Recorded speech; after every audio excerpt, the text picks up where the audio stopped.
చూసావా చూసావా అఖిల, మీ అబ్బాయి ఎలాంటి వాడో తెలిసింది కదా.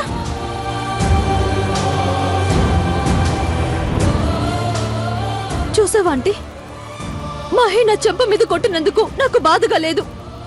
ఎందుకంటే నిశ్చితార్థం అప్పుడే నా గుడ్డల మీద కొట్టాడు.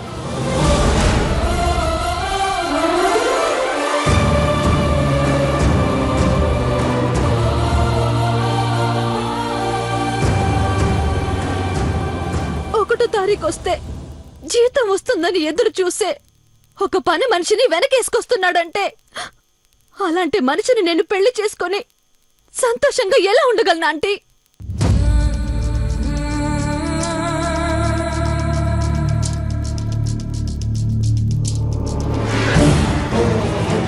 రెండు ముద్దలు ఎక్కువ వండితే మాకు పనికొస్తుందని ప్రయత్నించే వంట మనిషిని ఒక మాట అంటే చెయ్యి చేసుకున్న మహానుభావుడి చెయ్యి పట్టుకుని ఎలా నడవమంటారా ఆంటీ?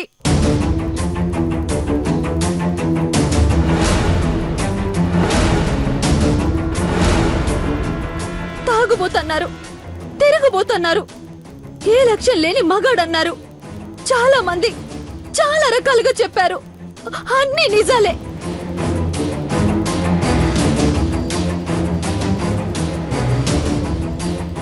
కానీ నా మనసుకు ఒక్క మాటతో సర్ది చెప్పుకున్నాను. వాడు నావాడు, నా మొగుడు అని ఇష్టపడ్డాను, ప్రేమించాను.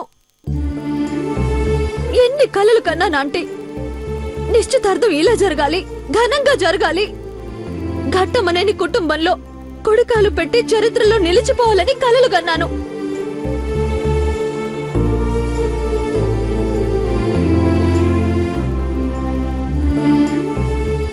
ప్రేమంటే చిరాకు పడే నేను మహిని ప్రేమించానంటీ, ప్రాణమిచ్చానంటీ.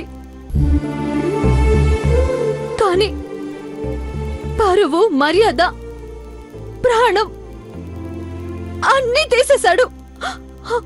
ప్రాణం ఉన్న జీవచ్చ వల్ల చేసేశాడు.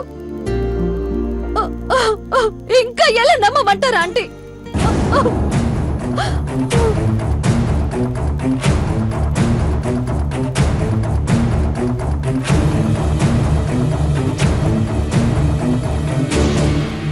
నా కొడుకు చెయ్యి దాటిపోయాడనుకున్నానే గాని ఒక ఆడపిల్ల మీద చెయ్యి చేసుకునేంత దిగజారిపోయాడు అనుకోలేదు.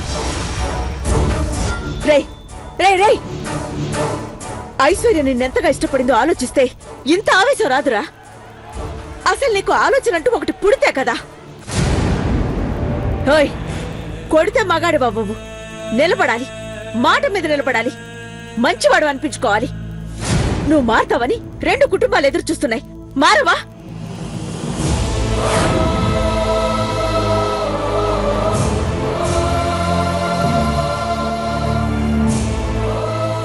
వాడేం చేస్తున్నాడో వాడికి తెలియదు అఖిల. తెలుసుకోమని మనం ఎందుకు చెప్తున్నామో కూడా తెలియని వాడితో ఏం చెప్తాం? వదిలేసేవాణ్ణి. వదిలేయండి, మళ్ళీ ఈ సంబంధం తిరిగి వస్తుందన్న నమ్మకాన్ని వదిలేయండి.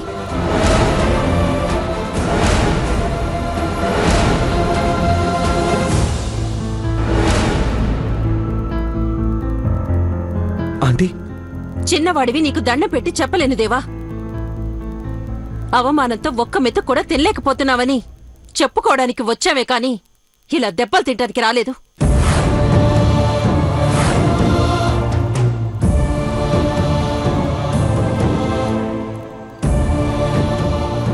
అబ్బో, ఏదో రచ్చ జరిగేలా ఉంది. మహిని కాపాడాలి. అతుక్కునే సంబంధం కాస్త గతుక్కుమనేలా చేసావు కదే. సిన్నమ్మ గారు, నోర్మయ్, పెద్ద పుడింగిలా జోక్యం చేసుకున్నావు. ఏ, నువ్వు దండం పెట్టి అడగగానే ఐశ్వర్య చిన్నబాబులు ఇప్పుడే దండలు మార్చేసుకుంటారనుకున్నావా?